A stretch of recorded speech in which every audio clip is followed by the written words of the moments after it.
नहीं जा सकता। दवा देते लेकिन भरोसा नहीं देते थे।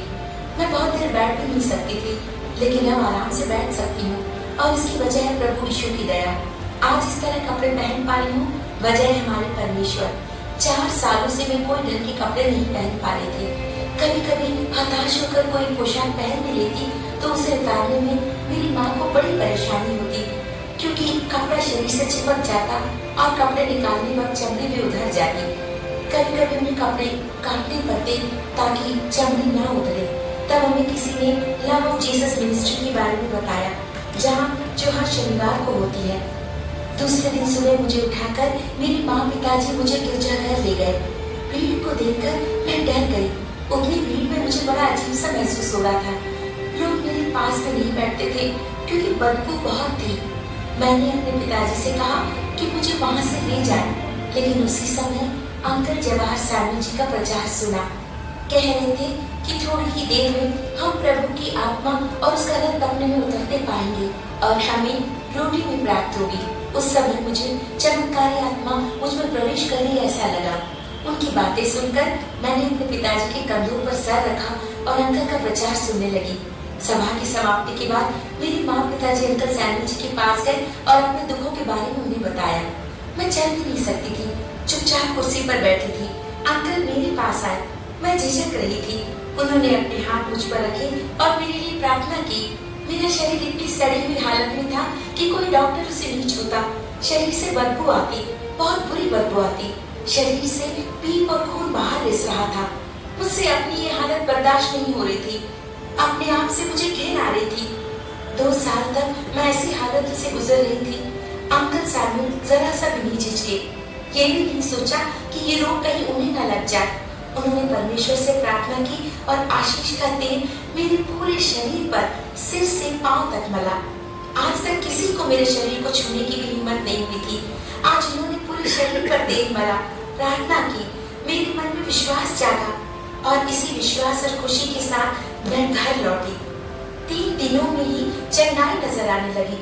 न जाने कितने डॉक्टर के पास गई, न जाने कितनी दवाइयाँ खाई, लेकिन अब तक कोई फायदा नहीं हुआ था। लेकिन जब अंकल सैमुअल ने मुझे छुआ, मेरे लिए प्रार्थना की, तेल मेरे शरीर पर मला, तो 3 ही दिनों में मुझे चंगाई मिली। ये एक चमत्कार था। धीरे धीरे फुंसियाँ कम होने लगी, सारी खुरदरी चमड़ी निकल गई। नवजात शिशु की चमड़ी मेरे शरीर पर आ गई। पिछले 2 सालों से मैंने आईना नहीं देखा था। चंगाई के बाद मैंने खुद को आईने में देखा। मेरी खुशी की सीमा नहीं थी। मैं बिस्तर पर खुशी की मारे इधर उधर लौटने लगी और प्रभु को धन्यवाद कहा। इतनी खुशी और शांति मुझे अब तक नहीं मिली थी। मैं खूब पढ़ूंगी और प्रभु की सेवकाई करूंगी। मैं कभी नहीं भुला पाऊंगी प्रभु के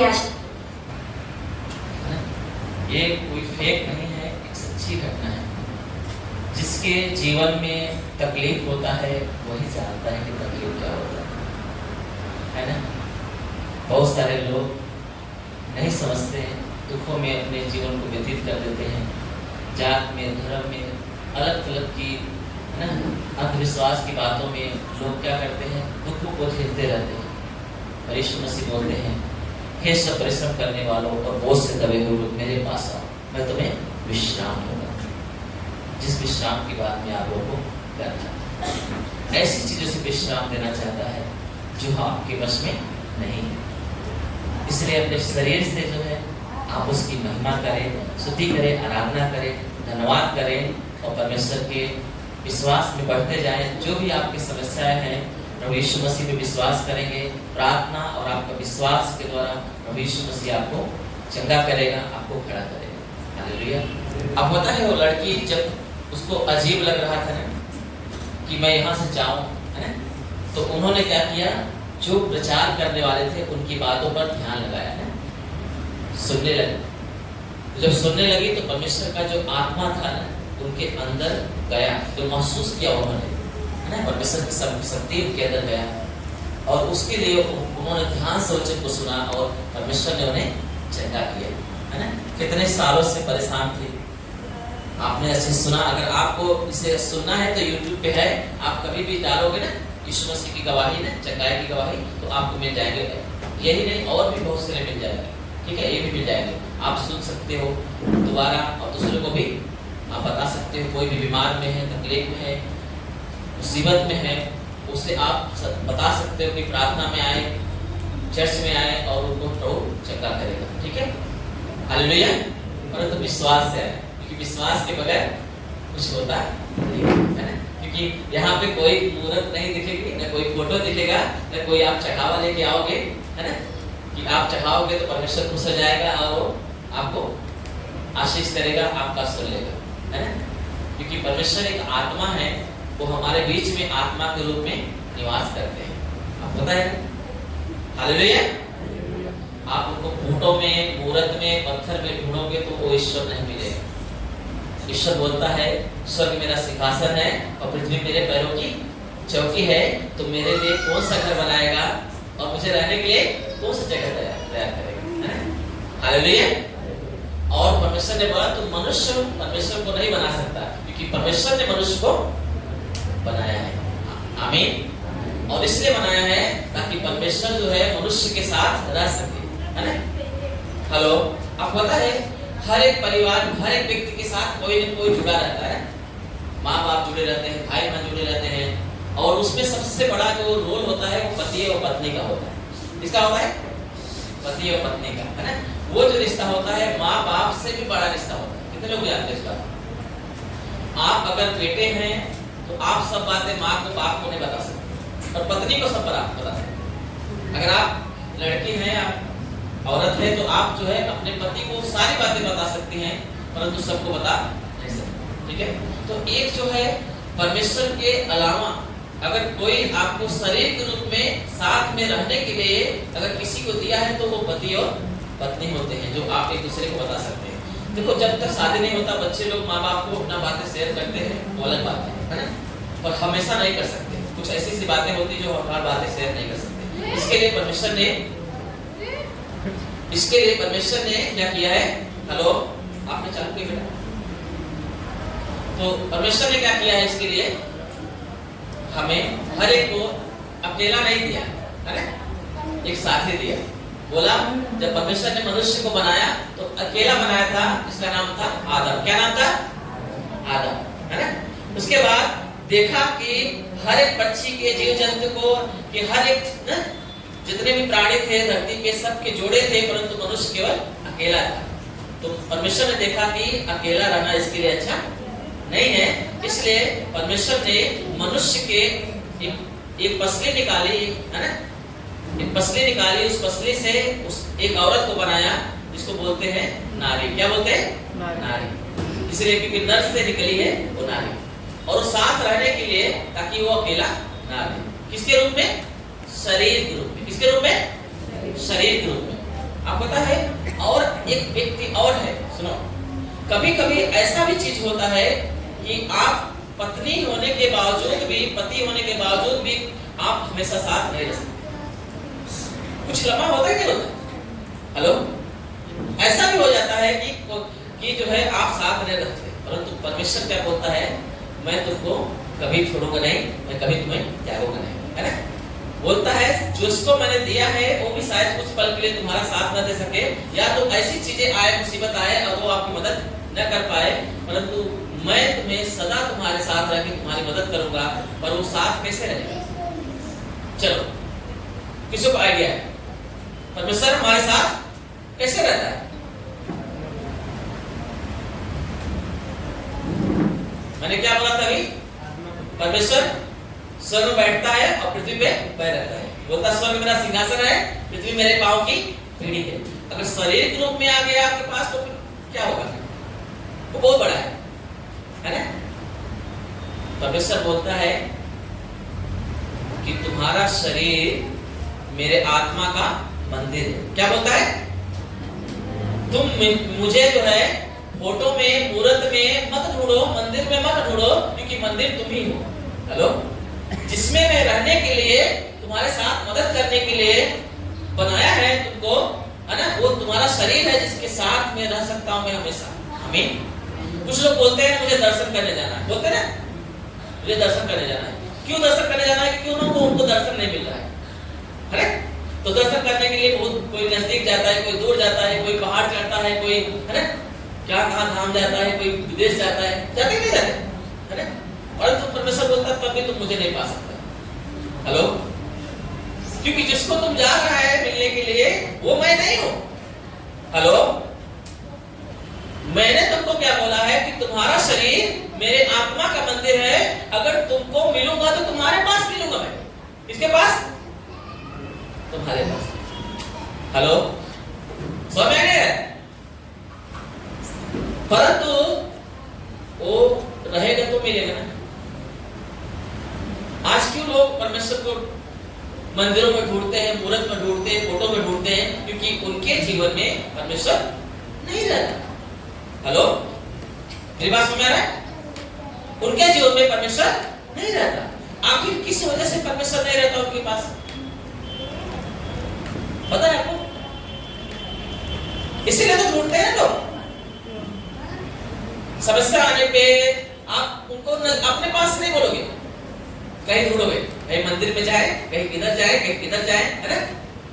हेलो, ढूंढते कि नहीं ढूंढते? इसका मतलब है कि परमेश्वर आपके पास नहीं है, इसके लिए तो ढूंढते हो। और परमेश्वर नहीं है तो क्यों नहीं है? हेलो, कुछ लोग बहुत ज्यादा बुद्धिमान होते हैं तो घर में जो है भगवान रखे रहते हैं, बोलते होंगे कि इसी में है, चलो इसी पास जाते हैं और बैठ जाए, बोलेंगे मेरी मदद कर। कहाँ मदद करेगा? जहां जैसे वो बोला हराने के लिए वैसे तो रखा ही नहीं हो।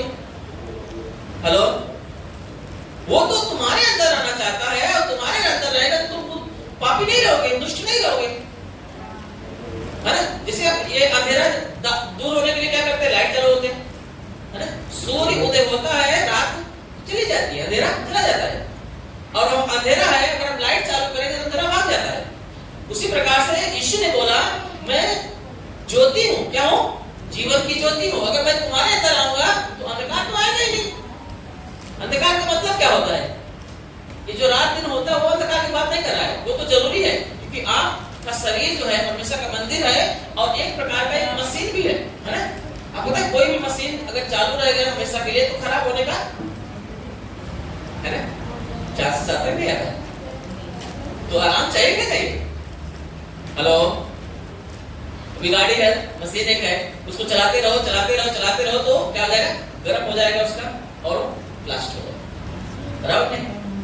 परमेश्वर ने रात क्यों बनाया? ताकि हम दिन में आराम करें, इस शरीर को यूज करें, चलाएं और रात को उसको विश्राम दें, है ना? हालेलुया। तो ये रात और दिन की बात नहीं, अंधेरे की बात नहीं कर रहा है। अंधेरा का मतलब होता है आपके जीवन में पाप, है ना? शैतान का हमला, दुख, तकलीफ, पीड़ा, झगड़े, लड़ाई, नशा, है ना? गंदे गंदे विचार, वो चीजें जो आपको तकलीफ दे उसे क्या कहते हैं? अंधकार, है ना? हेलो, जो आपको तकलीफ दे, आपको उस रोशनी से अलग करे, परमात्मा से अलग करे, परमेश्वर से अलग करे, वो क्या होता है? अंधकार, है ना? अब वो अंधकार को दूर करने के लिए परमेश्वर रहेगा तो अंधकार रहेगा नहीं। अंधकार है इसका मतलब परमेश्वर नहीं है, क्योंकि वो ज्योति है। अगर ज्योति रहेगी, चालू रहेगी तो अंधकार का हिम्मत नहीं पड़ेगी ना आने की। अब ये जो है ट्यूबलाइट जल रहे हैं, लाइट जल रही है, अब मुझे बताओ अंधकार आ जाए जब तक बिना बुझाए इनको, जब तक ये बंद नहीं होंगे अंधकार कैसे आएगा? हालेलुया। जब यीशु मसीह आपके जीवन में है, वो परमात्मा आपके जीवन में है तो अंधकार नहीं आ सकता। अंधकार आया है इसलिए इंसान भटक रहा है ना? इसलिए तकलीफ में है, दुखों में। मेरी बात समझ आ रहा है आपको? हेलो, पर ये अंधकार आता कैसे है और परमेश्वर क्यों नहीं रहता? वो तो बनाया ना मनुष्य को अपने साथ में रहने के लिए, है ना? शरीर के रूप में साथ में रहने के लिए पति पत्नी बनाया, पत्नी के लिए पति है और पति के लिए पत्नी, है ना? पर हमेशा जो रोशनी में ले जाए, जो सुरक्षा दे, वो परमेश्वर है। वो आपको अपने साथ में रखने के लिए परमेश्वर ने क्या किया? हेलो, वो आत्मा के रूप में रहने के लिए आपके शरीर में ही वो मंदिर को बना दिया। हेलो, इसीलिए बोलते हैं ना, मराठी क्या बोलते हैं? मी देवाचे मंदिर आहे ना? क्या बोलते हैं? मी देवाचे मंदिर, है ना? और लोग क्या बोलते हैं? मेरा शरीर परमात्मा का घर है। बोलते नहीं बोलते, है ना? सब लोग दुनिया में जितने भी लोग हैं, चाहे आप जो है जंगल में जाओ, जो आदिवासी लोग रहते हैं हल उल्लू करते रहे, वो आंख मुंह लगा के ना, उनको भी पता रहता है कि हमारा शरीर परमात्मा का मंदिर है। हेलो, मेरी बात समझ आ रहा है? दुनिया में जहां कहीं इंसान पाए जाएंगे, आप उनसे पूछोगे परमेश्वर कहाँ रहते हैं, तो वो बोलेगा हमारे अंदर रहते हैं। कहाँ रहते हैं? चाहे जो भी लैंग्वेज में आप बोलो, भाषा में बोलो, वो बोलेंगे जरूर, है ना? शायद आप उनकी भाषा समझ नहीं पाओगे, अगर समझ जाओगे तो वो बात कर सकते हो तो बताएंगे। हालेलुया, हालेलुया, समझ आ गया? तो हमारा शरीर परमेश्वर का आत्मा का मंदिर है। किसका मंदिर है? आत्मा का मंदिर है। किसका मंदिर है? परमेश्वर की आत्मा का मंदिर है। मेरी बात समझ आ रहा है? क्या है? अब जो है उसे वो चाहता कि आए, पर आज जो है इंसान क्या करता है ना, उससे अलग रहता है। वो तो इसलिए मनुष्य को बनाया है कि उसके साथ रहे, उसके अंदर रहे, ताकि उसके जीवन में कमी ना हो, है ना? अंधेरा न आए, अंधकार न आए। परंतु ये जो है अंधकार आने के लिए कौन जिम्मेदार है? कौन जिम्मेदार है? परमेश्वर न मिलने का कौन जिम्मेदार है? ठीक है, चलो हम पढ़ते हैं वचन, तो आपको समझ में आ जाएगा। निकालिए यशाया की किताब 59 वर्स 1-2। यशाया की किताब 59 क्या बोलते 69 59 59 बोलते हैं। 59।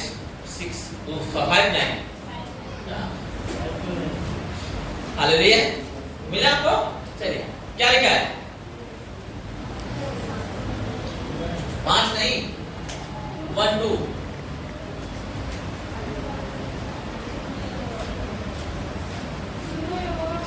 हाँ, क्या लिखा है?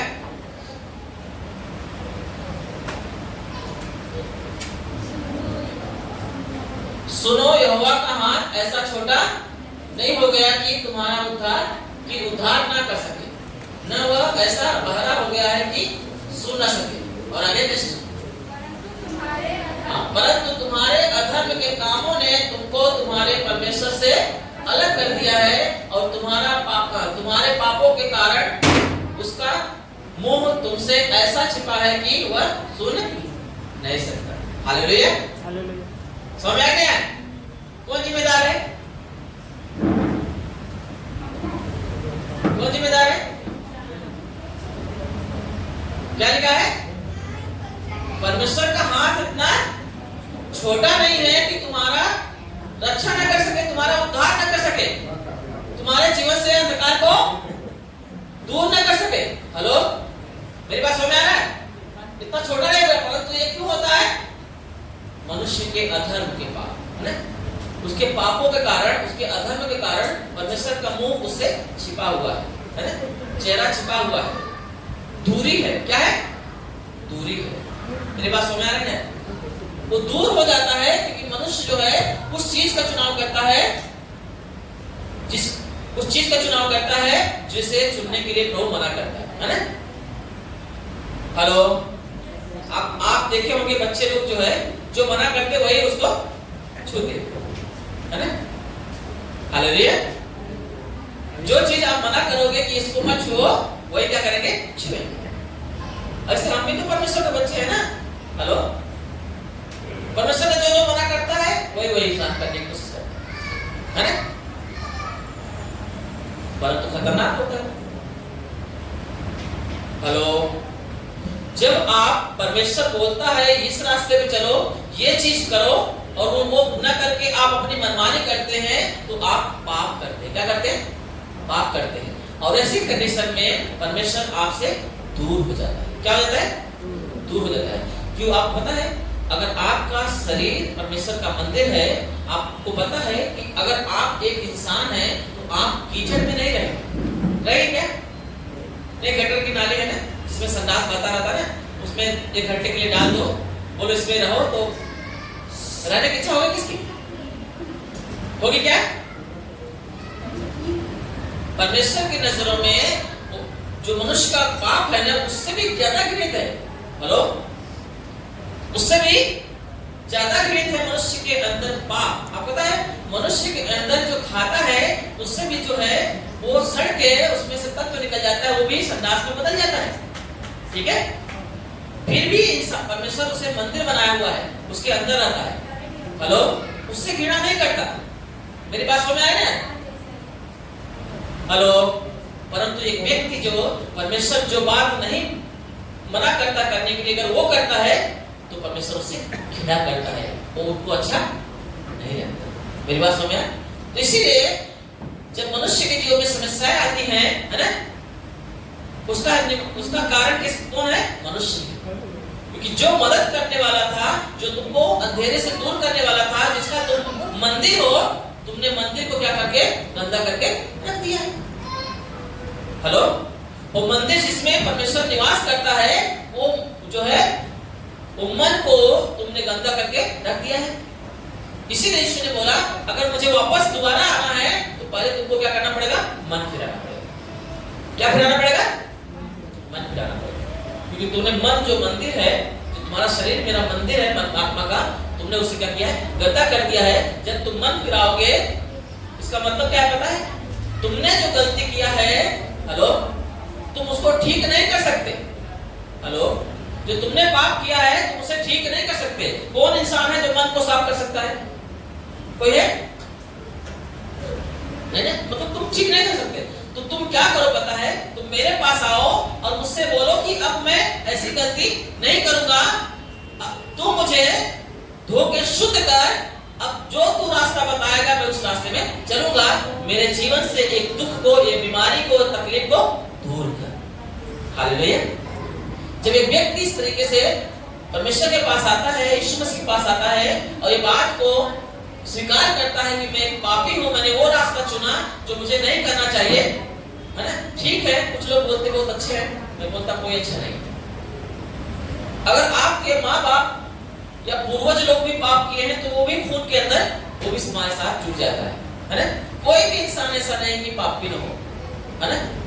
तो वो सब पापों को मिटाने के लिए यीशु मसीह दुनिया में आए और बोलते हैं जिसके कारण से मैं तुमसे दूर था, मैं तुमसे तुम्हारे उन पापों को मैंने क्या किया? क्रूस पे खत्म कर दिया है। अगर इस बात को तुम विश्वास करोगे कि मैंने तुम्हारे पापों को खत्म कर दिया है और मेरे पास आओगे और बोलोगे कि मैं अब पाप नहीं करूंगा, मुझे माफ कर और मेरे तकलीफ को दूर कर, अब से जो तू रास्ता बताएगा, जो वचन बताएगा, उसी रास्ते में मैं चलूंगा, चलूंगी। जैसे एक व्यक्ति इस बात को विश्वास करता है, उस मुंह से अंगीकार करता है बात को, है ना, निश्चय कर लेता है, परमेश्वर के पीछे चलने लगता है, वो व्यक्ति के जीवन में यीशु मसीह दोबारा आ जाते हैं। आमीन। वो लाइट, वो उजाला, जो जीवन की ज्योति है, वो रोशनी जो आपके जीवन के अंधकार को दूर करती है, वो रोशनी आपके हृदय में, आपके जीवन में आ जाती है। फिर आपके बुरी आदतें, आपका तकलीफ, आपका बोझ, आपकी बीमारी, आपका हर एक तकलीफ क्या करेगा? वो दूर हो जाएगा। आमीन। वो बच्ची जो है, जब वचन सुनने लगी ना, समझा, परमेश्वर की दया हुई, शक्ति आई और उसको परमेश्वर ने चंगा किया, है ना? कितना अद्भुत है मालूम है? इसको तकलीफ रहेगा वही जाएगा। 4 साल से कोई कपड़ा ढक के नहीं पहन पाएगा। कपड़ा पहनते तो पूरा शरीर में चमक जाता था। आपको पता है, आप अगर कहीं कट गया है ना, वहां पे आप सोचोगे कि कपड़ा ना वहां छू जाए, कोई चीज टच नहीं होना चाहिए। टच होगा तो क्या होगा? दर्द होता है। अब कपड़ा पहनोगे तो कपड़ा ऐसे शांत तो रहेगा नहीं, है ना? वो हिलता रहता है, जहां घाव रहेगा वो घिसेगा, चपकेगा तो खींचेगा, इधर उधर करोगे तो तकलीफ होगा। ऐसे ही करके वो 4 साल से परेशान थे। कितने साल से? 4 साल से परेशान थे। कितनी बार तो मरने की कोशिश किया, परंतु अपने मम्मी पापा का मुंह देख के वो आत्महत्या नहीं करता। हेलो, परंतु जब वो लोगों ने परमेश्वर के पास आए, यीशु मसीह के पास आए, वो बच्ची 3 दिन में ही क्या हो गए? ठीक हो गए। मेरी बात समझ आया? सोचो, जो वो जो है अपने 2 साल के बाद, उसने क्या बोला? 2 साल के बाद मैंने आईना में अपना चेहरा देखा था, है ना? क्या देखी? उसके मुंह में भी छाले पड़ गए हैं, फोड़े हो गए हैं, कुछ खा भी नहीं पाती थी। कोई तरह चीज कोई पिलाया जाता था तो उसको पीती थी, नहीं तो वो भी नहीं पी पाती। कितना तकलीफ था। सिर्फ बाहरी रसेस नहीं थे, उसके फोड़े नहीं थे, अंदर भी, उसके मुंह के अंदर भी हो गए थे। मेरी बात समझ आ रही? पर यीशु मसीह के पास आई और उसके परिवार के लोग लेके आए, ठीक हो, विश्वास नहीं हो। मेरी बात समझ आ रही? आज यीशु मसीह भी यही बोलता है, तुम्हारे गुनाहों की वजह से तुम मुझसे दूर हो। क्या हो? दूर हो। अगर तुम मन फिराओगे, मेरे पास आओगे, माफी मांगोगे और बोलोगे मैं तुम्हारी मदद करूं और फिर से वो जिंदगी तुमको नया जिंदगी दूं और मेरे रास्ते में चलने के लिए तुम निश्चय करो, तो मैं तुम्हें शुद्ध करूंगा, धोऊंगा और तुम्हारे अंदर आऊंगा और तुम्हारे जीवन में अंधकार नहीं आएगा। हालेलुया। बाइबल में लिखा है, यूहन्ना की किताब 8:32 में लिखा है, परमेश्वर ज्योति है, जो कोई उसके पीछे चलता है वो कभी अंधकार में नहीं चलता, जीवन की ज्योति पाता है। क्या पाता है? जीवन की ज्योति पाता है। जो उसके साथ चलता है, उसके पीछे चलता है, आमीन, वो जीवन की ज्योति पाता है। मेरी बात समझ में आ रहा है आप लोगों को? कुछ लोगों को समस्या आता है तो उनको लगता है पैसा बचा लेगा। कौन बचा लेगा? पैसा बचा लेगा। आजकल क्या होता है, लोग मन नहीं फिराते, गलती को सुधरते नहीं, परंतु उस समस्या को हटाने के लिए पैसा कमाने की कोशिश करते हैं, ज्यादा से ज्यादा कमाएं ताकि दुख तकलीफ में काम आए, है ना? दुख मुसीबत में क्या है? काम आए। ऐसा करते हैं ना बहुत सारे लोग। पर बाइबल क्या लिखा है पता है आपको? नीति वचन 11:4 क्या लिखा है? कोप मतलब क्रोध, है ना? इसको पढ़ने के बाद आप पढ़ सकते हो। कोप के दिन धन से तो कुछ लाभ नहीं होता, परंतु धर्म वहां पे लिखा है, परंतु वहां पे धार्मिकता होना चाहिए। इंग्लिश में राइटियसनेस लिखा है, देखो इंग्लिश में क्या लिखा है? राइटियसनेस। तो धार्मिकता मृत्यु से भी बचाता है। जो मनुष्य परमात्मा के मार्ग में चलता है ना, वो उससे बचाता है। उसका धन उसे, जब परमेश्वर का क्रोध आएगा ना, क्रोध, तो उसका धन जो इकट्ठा करता है वो नहीं बचाएगा। हेलो, जो परमेश्वर के मार्ग में चलेगा, वो चलने का जो धार्मिकता होती है ना, हेलो, वो उससे मृत्यु से बचाएगा। कौन बचाएगा? उसकी धार्मिकता। कौन बचाएगा? इसीलिए आप देखोगे हॉस्पिटल में पैसे वाले भी मरते हैं, अगर पैसे वाले भी मरते हैं, है ना? बीमारी से मरते कि नहीं मरते? अगर पैसा बचा सकता था तो डॉक्टर सब बीमारी का इलाज करके उन्हें बचा लेते थे। पता नहीं कितने लोग कैंसर से मर रहे हैं, हार्ट अटैक से मर रहे हैं, क्या क्या चीज से मर रहे हैं। बहुत सारा पैसा होने के बावजूद भी लोग क्या रहे हैं? मर रहे हैं। सबको समझ में आ रहा है?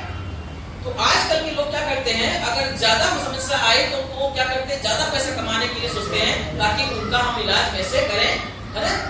वो सब समस्याओं से बच सके। आप पता है, मैं बता रहा हूँ सबसे सिंपल तरीका है, आप परमेश्वर के पास आओ, उनके मार्ग में चलो, आपके सारे पाप खत्म होंगे, आपकी बीमारी खत्म होगी, आपको फिर से प्रभु खड़ा करेगा, चाहे कैसी भी बीमारी क्यों हो। आमीन। कैसी भी बीमारी क्यों ना होने दो। मेरी बात समझ में आ रहा है? मेरे हाथों से मुर्दा जिंदा हुआ है, ब्लड कैंसर ठीक हुआ है। ऐसे ऐसे लोगों को मैंने प्रार्थना किया कि उठा के ले जा रहे हैं, डॉक्टर ने जवाब दे दिया है। एक लेडीज को पूरी गांव में थी, उसको गांव से आए थे, कोई छोटे गांव है, मराठी गांव के से आए थे कोई इलाके से, और वो उसको जो है डॉक्टर ने जवाब दे दिया, उसको लेके जाओ, अभी इसका 15 प्राण नहीं है, बस उसका सांस चल रहा है, कब टूट जाए मालूम नहीं, और पूरा खून सूख गया था, एकदम पतली हो गई थी। तो उसको लेके जा रहे थे लोग, तो एक सिस्टर ने देखा, अंजलि सिस्टर ने देखा, वहां पे पूछा क्या हुआ इनको, बताए। तुम बता, मेरे पास्टर को बुलाता हूँ, तो प्रार्थना करेंगे, क्या हो जाएगा? ठीक हो जाएगा। मैं गया वहां पे, उनको मराठी स्कूल है कुपरी गांव में, उसके पीछे वो लोग रहते थे। गया, देखा तो उसके अंदर सिर्फ सांस चल रही थी, बस हो गया। शरीर भी इतना पतला था ना, जैसे खून ही नहीं, कुछ भी। डॉक्टर तो पहले से बता दिया था खून नहीं है। फिर बुलाए थे, विश्वास से बुलाए थे। मैंने क्या किया, यीशु के नाम से प्रार्थना किया, उसके अंदर ऐसी हालत में भी एक इविल स्पिरिट जो है, एक बुरी आत्मा उसके अंदर से निकली, उसके अंदर घुसी हुई थी, और वो निकली वो आत्मा, और उसके बाद जो है परमेश्वर की शक्ति उसके ऊपर उतरी, और दुष्ट आत्मा निकल गई, और वो औरत जो है उठ के बैठ गई, और बोलती मैं सब मैं अच्छी हूँ। और पता है, वही औरत ने हमें 5 मिनट के बाद वो चाय बना के पिलाई थी। हेलो, क्या बोलता? पैसा नहीं बचा पाया, डॉक्टर नहीं बचा पाया, पर यीशु मसीह ने बचा दिया। क्यों पता है? विश्वास। आप उसके पास आओ ना। जब उन्होंने बोला उस बहन ने कि पास्टर को बुलाओ क्या प्रार्थना करने के लिए, तो वो लोग ये नहीं बोले कि अभी क्या अब क्या रह गया है, जाने दो। उन्होंने बोला अगर हो सकता है, अगर प्रभु करेगा तो क्यों नहीं, अब विश्वास करेंगे, वो करेगा। वो मैं गया वहां पे, उन्होंने विश्वास किया और चंगाई को पाया। मेरी बात समझ आ रहा है? यीशु मसीह हम सबसे प्यार करता है। वो हमारे गुनाहों की वजह से वो हमसे दूर है, परंतु उसने फिर भी हमसे प्यार करना बंद नहीं किया। उसने एक रास्ता खोल के दिया कि अभी भी तुम जो है मन फिरा सकते हो, आ सकते हो, अभी भी तुम्हारा लिए समय है। नहीं मर जाओगे तो समय नहीं रहेगा। मरने के बाद 2 मृत्यु होती है, आपको पता है? एक यहाँ का मरना, एक नरक में जाना, ठीक है, अनंत काल के लिए 2 मृत्यु होती है। अगर एक व्यक्ति पाप की दशा में मरेगा तो वो नरक में जाएगा। कुछ लोग आत्महत्या करते हैं, फांसी लगा लेते हैं। कुछ लोग बोलते हैं यार ऐसा जिंदगी से अच्छा मर जाना अच्छा है। मैं बोलता हूँ गलत बोल रहे हो। असली जिंदगी तो मरने के बाद, यानी ये शरीर त्यागने के बाद शुरू होती है। हेलो, ये तो कितना है, कोई बहुत करेगा तो 100 साल तक जिएगा। अरे कितना जिएगा? 100 साल 200 साल, तो 200 साल तक कोई जीता नहीं है। अरे 100 साल तक जाने में हालत खराब हो जाती है। हालेलुया। बहुत करेगा तो कितना जाएगा? 120 साल। अरे फिर तो छोड़ेगा शरीर ना। हालेलुया। परंतु वो मरता नहीं है। हेलो, एक इंसान नहीं मरता, उसका क्या मरता है? शरीर मरता है। क्या मरता है? शरीर मरता है, तो वो आत्मा नहीं मरती। इसलिए बोलते हैं मरना मेरे लिए अच्छा है। कुछ लोग सोचते हैं अच्छा नहीं है। असली जिंदगी का शुरुआत होगा, अब सामना होगा असली जिंदगी का, है ना? या तो स्वर्ग या तो नरक, है ना? या तुम अनंत काल तक आग में डाल दिए जाओगे, जहां पे रात दिन आपको अनंत से अनंत तक आप वहीं जलोगे, चिल्लाओगे और आप राख भी नहीं बनोगे। हेलो, राख भी नहीं बनोगे। दर्द तो नहीं होगा, आपका शरीर जल के पिघल के गिरेगा, फिर से वो शरीर बन जाएगा।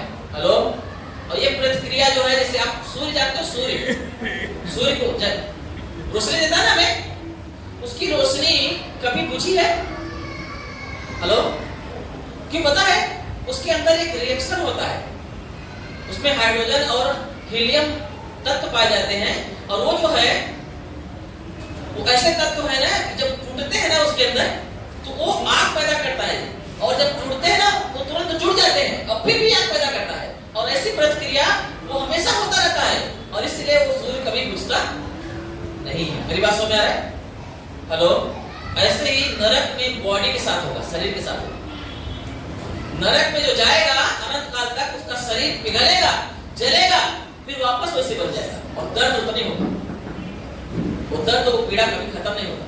इसलिए ना पाप में मरने से अच्छा है ना दुख उठा के पवित्र होके मरो, अनंत काल के लिए सुख में जाओ, अनंत जीवन में जाओ परमेश्वर के साथ। आमीन। अनंत अलग नरक में जाने के लिए।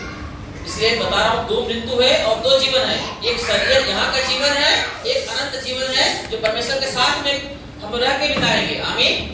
और एक शारीरिक मृत्यु है जो यहाँ पे हमको मृत्यु होती है, और एक है नरक की मृत्यु है।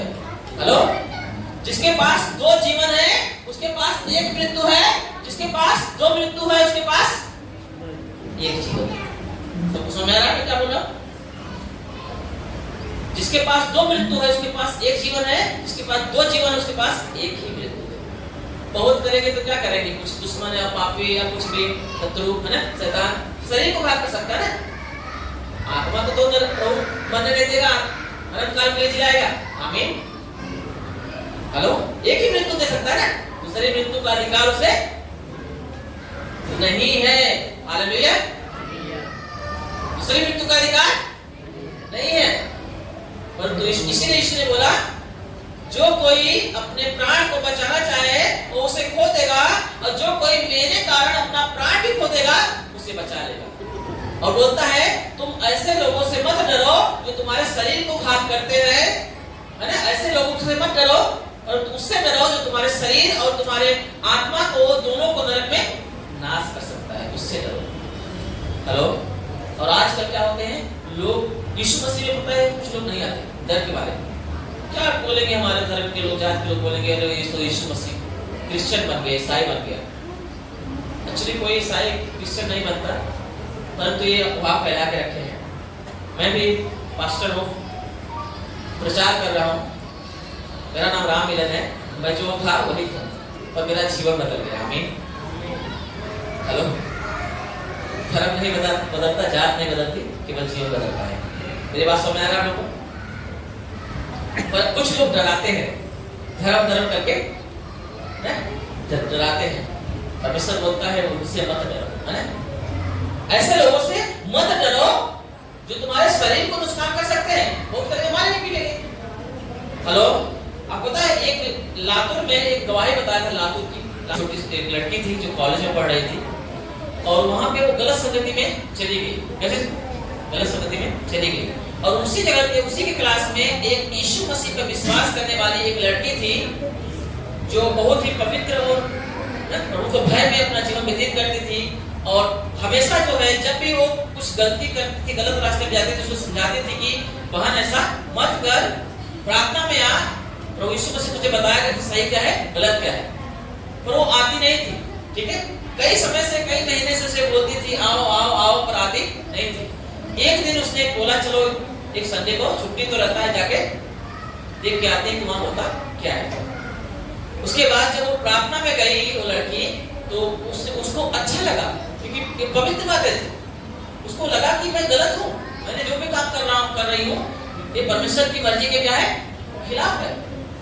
तो उसको अच्छा लगा, परंतु उसकी आदतें छूटे कैसे? है ना, जिसको आदत पड़ जाती है छूटता नहीं। तो उसको अच्छा लगा, तो उसने क्या किया, बोले मैं बराबर आऊंगी। तो हर संडे को प्रार्थना में जाने लगी। जब प्रार्थना में जाने लगी तो उसका जीवन बदलने लगा। उसका बोलने का तरीका, चलने फिरने का तरीका, हर स्वभाव उसका बदल गया। फिर उसके बाद कुछ महीनों तक जब गई तो पूरी तरह से क्या हो गई, बदल गई। और परमेश्वर ने उसे छुआ और उसे जो है अपना मंदिर बना लिया, उसके अंदर रहने लगा। हेलो, मेरी बात समझ आ रहा है? तो जब उन्होंने, उसके घर वालों ने देखा कि ये हर रविवार को जाती कहाँ है, हेलो, हर रविवार को, और ये उसी साइड में हर रविवार को कहाँ जाती है, तो उन्होंने क्या किया और ये भी देखा कि इसका स्वभाव जो है बदल गया है। हम लोग के जैसा एक अभी नहीं रहती, इसका अलग ही स्वभाव है। तो वो लोग क्या किए पता लगा के पूछे कहाँ जाती है, तो उसने बताया मैं चर्च में जाती हूँ। कहाँ जाती हूँ? चर्च में जाती हूँ। जैसे वो चर्च का नाम सुने ना, इतना उसको मारे। हेलो, जवान लड़की, तूने धर्म बदल लिया, ये कर लिया, उन गलत रह जाने के लिए बहुत उसको दुख दिए, तकलीफ दिए। बोले अब की बार जाएगी तो तेरा हाथ पैर तोड़ के बिठा दे। तो उसको बोलती क्या, यीशु मसीह मेरे हृदय में बसते हैं, वो इतने प्रेमी है, अच्छे हैं ना, तुम नहीं जानते इसलिए तो वैसा कर रहे हैं। मैं उनको जान रही हूँ, इसलिए मैं उससे अलग नहीं रह सकती। हालेलुया, सच्ची घटना बता रहा हूँ, यूट्यूब में भी है, गवाही था, ठीक है? उसे बोला मैं यीशु को छोड़ नहीं सकती। उसके बाद क्या हुआ पता है? उसको क्या किए वो लोगों ने, बंद कर दिया। उसके बाद जब वो घर छूटी, फिर से चर्च में चली गई संडे को। वो इतना क्रोधित हो गए, उसको बहुत डांटे, समझाए, नहीं मानी, तो उसको क्या किए, घर के अंदर बंद कर दिए। बोले जब तक तो ये नहीं बोलेगी कि मैं यीशु को छोड़ रही हूँ, तब तक मैं तुझे न तो पानी भी रख देंगे, न खाना देंगे, न तुझे बाहर आने देंगे। एक रूम के अंदर क्या किया, उसे बंद कर दिया। पता है 3 दिन के बाद उस रूम को खोले। कितने दिन बाद? न खाना, न पानी, न कुछ, है ना? उसे 3 दिन के बाद क्या किए, वो दरवाजा खोले और बोलते हैं क्या, और भी रात को खोले। कितने बजे? 12 और 1 बजे के बीच में रात को। हाँ, 3 दिन के बाद उसके बाद खोले और फिर बोलते क्या अब जाएगी चर्च में? तो बोलती हाँ मैं मर सकती हूँ परंतु यीशु को छोड़ नहीं सकती, क्योंकि वही जीवन है। ये तो थोड़ा समय का जीवन है, तुम कुछ भी कर सकते हो, पर अनंत जीवन तो उसी के हाथ में। उसको छोड़ के जाओ तो कहाँ जाओ? उसने ऐसा बोला, परंतु वो बहुत दुष्ट लोग थे। उसका भाई भी था, पता है? वो लोगों ने क्या किया, उसको कमरे के अंदर लेके गए, उसको पूरा कपड़ा निकाल दिए, जवान लड़की का नंगा करके उसे बिना वस्त्र के 12:30-1 बजे के बीच का समय था, रात को उसे घर से बाहर निकाल दिया। हेलो, मेरी बात समझ में आया? जब बाहर निकली ना तो क्या देखती कि बाहर जो है कुछ टपोरी बच्चे लोग जो रात को घूमते, तो वहाँ पे बहुत सारे जो है वहाँ पे खड़े हुए थे, और उसके कुछ दूर के बाद ही उसके एक सहेली का, जिसका शादी हो गया था, उसका घर था। हेलो, घर था। तो उसने क्या किया कि मैं वहां पे जाऊं, अभी मुझे निकाल दिया और नग्न अवस्था में, तो जाएगी कहाँ? अब सोची मैं वहां जाऊं तो जाए कैसे? वो रास्ते में वो टपोरी बच्चे गए, खड़े हुए हैं। मेरी बात समझ आ रहा है? सच्ची घटना है, बता रहा हूं। उसके बाद वो फिर भी बोला मैं जाती हूँ, देश से जाऊंगी। कहाँ जाऊँ? मेरा परमेश्वर मेरी रक्षा करेगा। तो बोला प्रभु मेरा जीवन तेरे हाथ में है, तुझे जो करना है कर, और चल दिया। आपको पता है?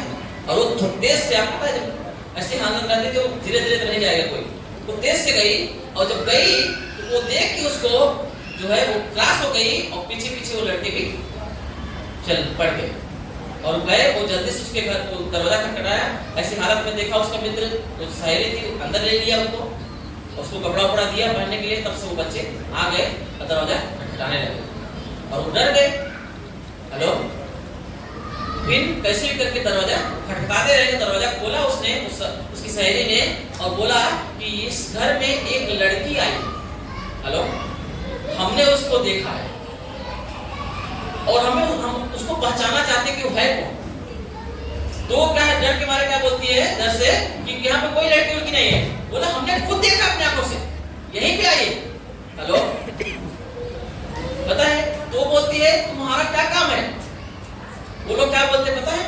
हेलो, वो लड़की जब आ रही थी तो उसके पूरे शरीर में रोशनी निकल रही थी, रोशनी से वो पूरी ढकी हुई थी, उसके पूरे बदन में पूरा सिर्फ उसका आकार दिखाई दे रहा था कि ये लड़की है, बालों, परंतु वो उसका चेहरा, उसका शरीर नहीं दिखाई दे रहा। मेरी बात समझ में आया? वो देख के वो लड़के लोग घबरा गए थे, और वो क्या टपोरी बच्चे लोग तो डरते नहीं ना, थोड़ा सा डर जाते, परंतु थोड़ा सा उजड़ रहते हैं, जाके देखते हैं क्या हुआ, कौन है। तो लोग उसके वजह से उसके पास गए, और ऐसा सुन के वो लोग आश्चर्य करने लगे, ऐसा कैसे हो सकता है? मेरी बात समझ में आया? बोलता हाँ ऐसा हुआ। तो वो लड़की बाहर निकली, बोलती ये है। मतलब बहन आपके शरीर से वो लाइट निकल रही थी, अभी वो लाइट कहाँ गई? हेलो, पता है आपको? परमेश्वर ने ऐसी सुरक्षा दिया उसको कि उसके नग्न शरीर को किसी ने देख नहीं पाया। क्या आप बताओ? इसीलिए यीशु मसीह बोलता है किसी से डरो मत, किसी से मत डरो। लोग डराएंगे, है ना? उसकी जिंदगी बच गई। पता है वो कितना गवाही है उसका, बाद में प्रभु ने उसको कितना आशीष किया, आगे बढ़ाया। लाजू की घटना है, बाहर की नहीं है। हालेलुया।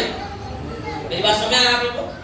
तो इसलिए जो है मैं आपको बता रहा हूँ, परमेश्वर पे विश्वास करे, डरे ना, बराबर रेगुलर जो है प्रार्थना में आए, और संसार के ये जो है घोषणा से, अंधविश्वास से बाहर निकले।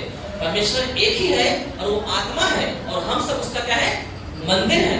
और वो हमारे अंदर तभी आएगा, हमारी मदद करेगा, जब हम मन फिराएंगे, उसकी ओर आएंगे, माफी मांगेंगे और बोलेंगे मुझे बदल, अब तेरे राहों पे चलेंगे। जब आप और हम इस बात पर विश्वास करेंगे, तब वो सामर्थ्य, वो प्रभु की करुणा आपके जीवन में उतरेगी। आप चाहे जो भी परिस्थिति आपका खराब होने दो, जैसे भी होने दो, आपका बुरी आदतें होने दो, सब क्या हो जाएगा?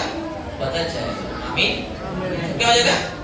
बदल जाएगा। इसलिए आज परमेश्वर चाहता है कि हम लोग क्या करें? उस पर विश्वास करें। आज कुछ लोग तो बर्थडे को लिए आए हैं, कितने है ना? कुछ लोग ऐसे यहाँ पे आए हैं कि यहाँ पे ज्योति का बर्थडे है, और चलो पार्टी बोले मम्मी उसकी, चलो पार्टी वोटी है, चलो खुशी मना के आते हैं, है ना? सही भी इससे करना है। और जो व्यक्ति आए हैं, हम यहाँ पे इसलिए बुलाए हैं, हम चर्च में प्रार्थना में हम खाने को, बर्थडे को हम इसलिए अलाउ करते हैं ताकि जो भी कोई आए वो सुन सके कि परमेश्वर उनसे प्यार करता है। आमीन, है ना? इसलिए प्रियो, प्रभु आपसे प्यार करता है। आपको कोई ऐसा इंसान नहीं जिसके घर में, जिसके जीवन में समस्या न हो, जो पापी न हो। हर एक को परमेश्वर की जरूरत है। आमीन। हर एक को परमेश्वर की जरूरत है, इसलिए हर एक को मन फिराने की जरूरत है।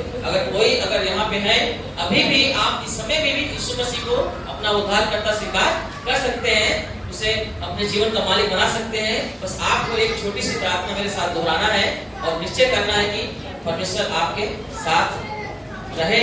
आप माफी मांगे, जिससे मैं बोलता हूँ मेरे पीछे पीछे बात को दोहराएं, प्रार्थना करें, एक छोटी सी प्रार्थना आप करें। आपके जीवन में जो समस्या रहेगा परमेश्वर आपके जीवन से दूर करेगा। आमीन आमीन। तो मेरे साथ प्रार्थना करेंगे, यस। है ना? जैसे मैं बोलता हूँ वैसे आप लोग बोलना, ठीक है? आइए अपने सब कुछ पाएंगे, आपको बात करेंगे। मेरे साथ दोहराएं। प्रभु यीशु मसीह, प्रभु यीशु मसीह, मैं आपका धन्यवाद करता हूँ मैं आपका धन्यवाद करता हूँ कि आज कि आज आपने आपने मुझे मुझे सच्चाई को सच्चाई को जानने के लिए जानने के लिए मदद की। मदद मैं धन्यवाद करता हूँ। मैं विश्वास करता हूँ तू ही मात्र एक ईश्वर है, तुझे छोड़ कोई ईश्वर नहीं है। मैं इस बात का विश्वास करता हूँ तू मुझसे प्यार करता है, और मैं इस बात का विश्वास करता हूँ तू मेरे लिए आया, मेरे लिए मारा गया, मेरे लिए गाड़ा गया, और मेरे लिए तीसरे दिन मुर्दों में से जी उठा। मैं इस बात का विश्वास करता हूँ और मैं प्रार्थना करता हूँ प्रभु तू मेरे जीवन में आ।